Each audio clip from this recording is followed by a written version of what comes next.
It was supposed to be an ordinary Thursday night in a quiet Tennessee suburb, the kind of place where porch lights glow, dogs settle at their owner's feet, and nothing ever happens after dark. But around 10 p.m., something did.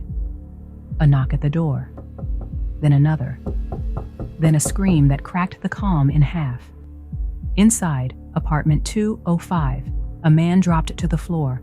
A woman ran for her life, and the person holding the gun was someone they both knew. Someone who'd driven more than 2 hours just to stand in that doorway.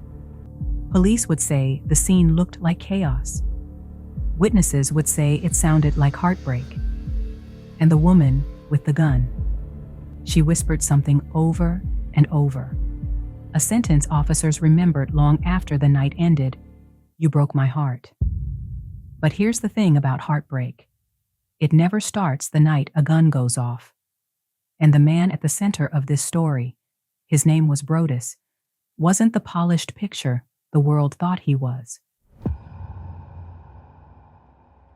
Hey there, and welcome to Sleuthy Express, where the timeline stays tight, the story stays true, and I try my absolute darndest not to give you every detail I'm dying to include. Here, it's true crime in record time. Well, record time for me, that is. Today's case is one that starts with something simple, a knock at the door, and unravels into a chain of choices that no one in that apartment could have seen coming.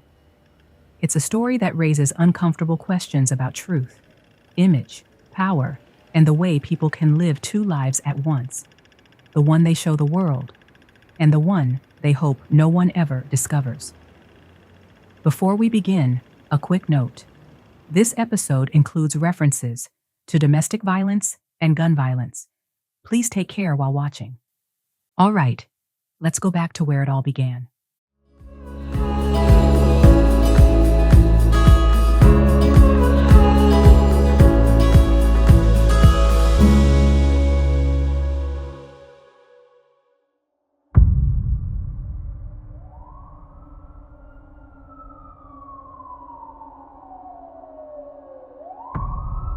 It was April 4th, 2019, just before 10 p.m.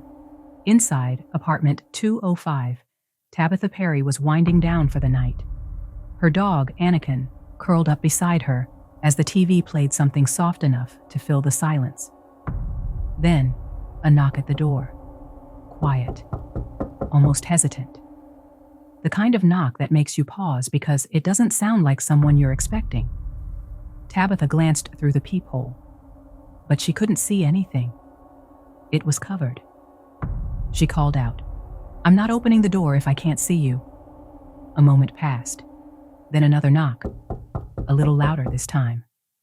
Tabitha leaned in again. This time, she saw hair, long dreadlocks, and a familiar face behind them. It was LaToshia Daniels, a woman Tabitha and her husband, Brodis, knew from their old church in Arkansas. Not a stranger, not a threat, just unexpected. Tabitha opened the door. They talked for a moment. Small talk, really. Kids, life, tennis, the usual things people catch up on when the visit feels unplanned but friendly. After a few minutes, Tabitha called her husband to ask when he'd be home. She told him she had a surprise waiting. She didn't know why LaToshia had come by, but it didn't feel like a reason to worry. About 20 minutes later, the front door opened again. Brodis stepped inside. He didn't look shocked, didn't freeze, didn't ask, "Who's here?" He just reacted. And to Tabitha, something in his body language felt off, a little too stiff, a little too tense for a simple surprise. Still, they all made small talk, the casual sort you make when the moment feels strange, but no one wants to call it that. After a few minutes, LaToshia stood up. She said she should get going.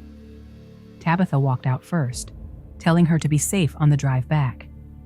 She stepped into the hallway, expecting the two of them behind her, but when she turned, no one was there. Then came the gunshot. A burst of sound so sharp, It felt like it cracked the air in half. One shot, then another, then several more. Tabitha rushed back inside and saw her husband on the floor. LaToshia stood just feet away, a gun in her hand, her eyes unfocused, her lips moving in a whisper Tabitha couldn't make out.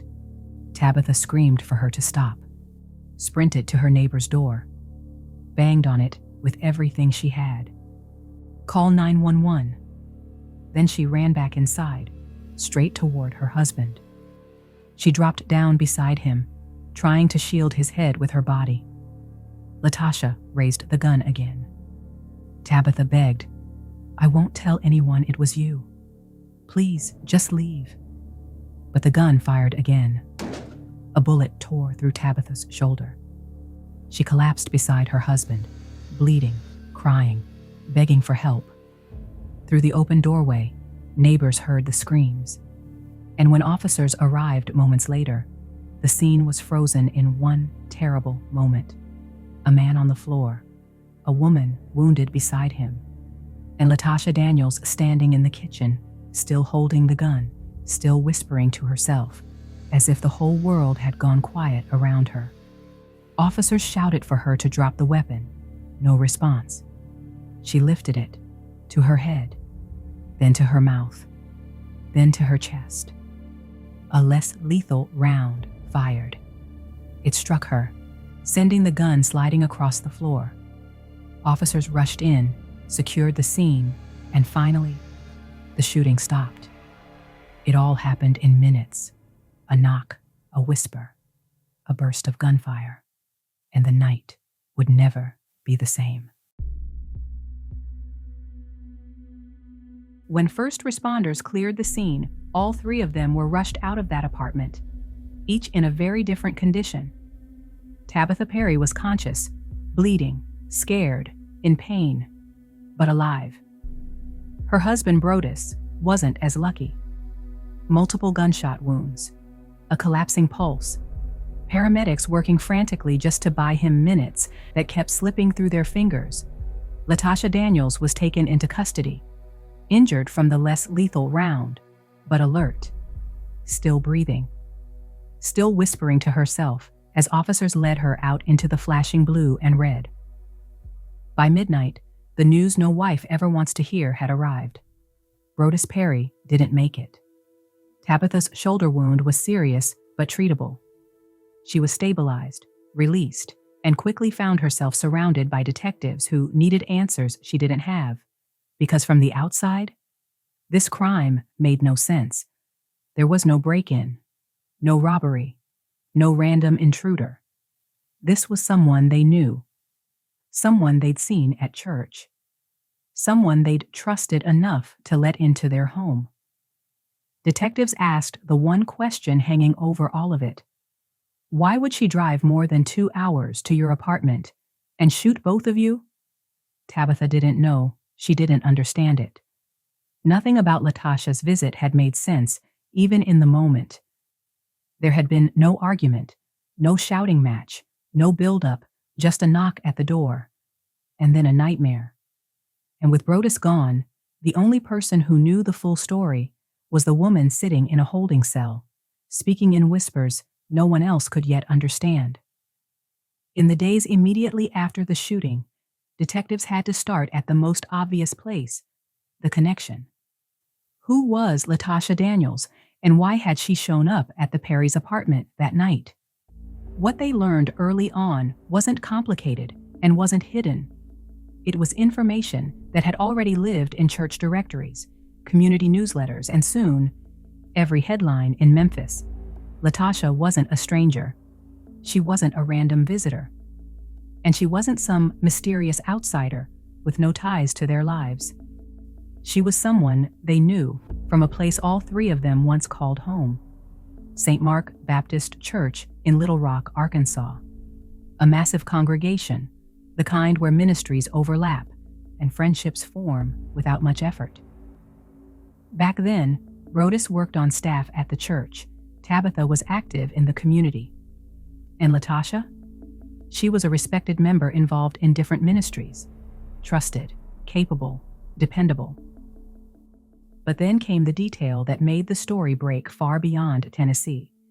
She wasn't just a therapist. She was certified in anger management and domestic violence counseling, someone trained to de-escalate conflict, to recognize volatility, to keep people safe during their most unstable moments. That was the shocking part. A gun, a pastor, a married couple, and a therapist standing in their Collierville kitchen with a weapon. When news outlets ran the story, that was the angle that stopped people cold. Not just that she'd driven more than 2 hours, not just that she'd known the couple, but that someone who specialized in preventing violence had just committed it. It didn't add up. Not for detectives, not for the public, not for anyone who'd ever known her. And in those early weeks, the publicly known pieces stayed small. They knew her. They trusted her. And yes, some reporting suggested she and Brodis had been romantically involved. But even if that were true, it didn't explain the leap from friendly church member to opening fire in someone's home. Because based on the version of her the world knew, educated, professional, composed, none of this made sense. Not yet. About a week after the shooting, detectives received a call from a woman who said they needed to see some videos she had. Videos involving Brodis Perry. She sent everything to investigators. And the moment they pressed play, the entire direction of the case shifted. Because the man in those videos, the way he talked, the way he carried himself, the relationships he described, didn't match the polished public image that everyone at church thought they knew. That Brodis had been living a life that was different, hidden, more complicated than anything his wife, his co-workers, or the community around him ever imagined, with pieces of it that cast a new light on what happened inside that apartment. Detectives followed protocol. They told Tabitha what they could, including the one truth she had to hear. Her husband had been unfaithful. For a grieving wife, still trying to understand why a friend had shown up with a gun, it was a second heartbreak layered on top of the first. And it came with no chance for confrontation, no explanation, and no closure. As for the videos themselves, what they showed, what he said, and what they revealed about the relationship he'd been hiding, those details wouldn't become public until years later, in a courtroom. And when they finally did, the truth was nothing like the stories people were spreading online.